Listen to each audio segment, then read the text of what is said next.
Andor Season 2 is finally here. I just got done watching episode 1, titled 1 Year Later, and now we're gonna talk about it. So, as I've already said on this channel, I loved Andor Season 1. Not only was it just a brilliant piece of television, but it was even more impressive when compared to all the flat, forgettable spin-offs and conveyor belt sludge you usually see on Disney+.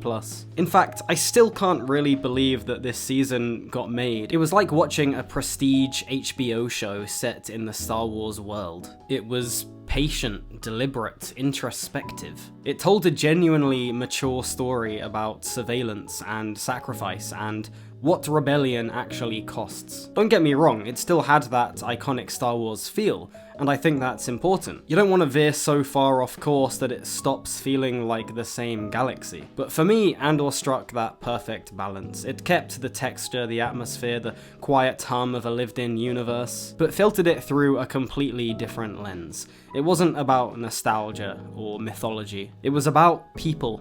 Systems, choices, less hero's journey, more how far are you willing to go. It felt like the first time in ages that Star Wars was actually doing something bold, that it was actually taking a leap of faith, and wouldn't you know, it turned out to be what is, in my opinion, the best thing we've gotten from this franchise since The Empire Strikes Back. And now we have Andor Season 2, which, judging from the first episode, is picking up exactly where we left off. If not in terms of the timeline, then in terms of quality and tone. Because yes, while episode 1, titled 1 Year Later, takes place, if I had to guess, around 12 months after the events of Season 1, I am pleased to announce that the vibes of this show are very much still intact, and man, I just cannot wait for everything this season is going to do. You can just already tell that it's gonna be a banger. Now, don't get me wrong, in many ways this episode is your classic reintroductory season opener. It's got a lot of ground to cover, it needs to catch us up on the timeline, re-establish the characters, hint at where the story's going, and remind us what everyone is dealing with emotionally. What I'm saying is, yes, it's doing the usual first episode back heavy lifting, but it never falls into that trap of just checking in.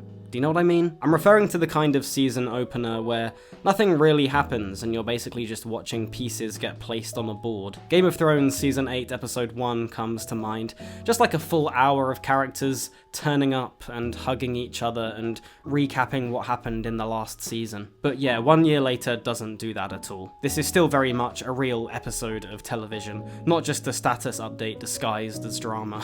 From the very first scene, there is real movement and consequence. We open with Cassian Andor, a Cassian Andor, mind you, who is now fully committed to the rebellion, in the midst of some deep undercover mission, prepping to steal an Imperial starfighter. Right from the bat, we've got this guy straight up, risking his life for this cause. But of course, this is not a clean heist. No, it's frantic. It's a desperate scrabble to survive, made all the more real by the show's production, which is once again incredible. Everything just feels so real and tactile. When Andor struggles to pilot the ship, and it's, scraping against the floor and knocking everything over, you feel it. Yes, it's Star Wars, but I don't know, it's almost like it's Star Wars on hard mode. You know what I mean? Like, everything just feels a bit more real and intense, and I missed that feeling. It's a feeling that carries through to the rest of the episode. Every storyline we touch has real weight. It's not just a rundown of where are they all now? It's more a question of what did the last season actually cost for these characters. Take Bix, for example. She's alive and technically free,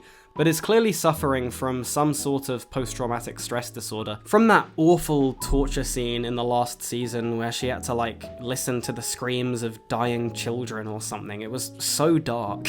But anyway, hopefully she can recover from that. We also have Mon Mothma here, whose scenes continue in this season to sort of feel like Game of Thrones in space. Mainly just due to the conniving, passive-aggressive games that the political elite are basically forced to play. Like, we have to watch this poor woman navigate this snake-infested wedding preparation ceremony or whatever it was, while having to put on this facade, while things are going wrong all around her, while having to deal with her spoilt daughter, while secretly planning a rebellion. And it's pretty tense. Genevieve O'Reilly never even raises her voice, but you can just feel the strain in every scene she's in. You can smell the desperation. And then there is the Empire, in what was probably my favourite scene from the entire episode. Sat in their glass-walled mountain fortress, plotting atrocities like they're planning a corporate retreat. It's absolutely crazy. Not only are we reintroduced to characters such as Dedra Meero and my guy Leo Paragaz, but we also now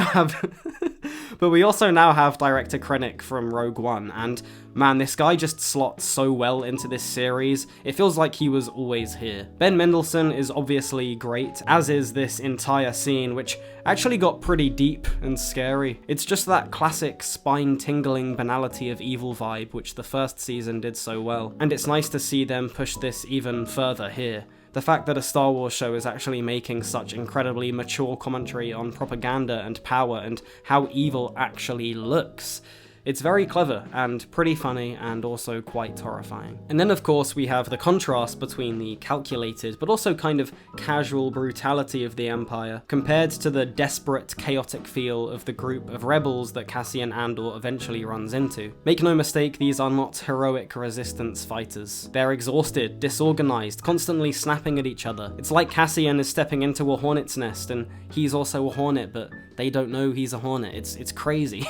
They don't trust him, they don't trust each other, they've lost their leader, and what's left is this loose, unstable energy just waiting to collapse in on itself. Which of course it does. A fight breaks out, a gun goes off, and just like that, the camp descends into total chaos. It's bleak, but it's also incredibly grounded. This is what rebellion actually looks like when there's no speeches, no plan, no Jedi. Just trauma and survival instinct. It's so interesting to watch this next to the Empire, but also the Mon Mothma stuff. I think this episode struck a really good balance with that, and was overall a very solid opening to the season. Yes, obviously it is the first episode, so it's not like we're getting loads of payoff, but I do appreciate how they're able to weave in tension and stakes, while introducing us back into this world, back into these characters. I'm very much looking forward to seeing where things go from here. I will see you tomorrow with my review for episode 2, but until then, let me know what you thought of this first episode, and I hope you have a good day.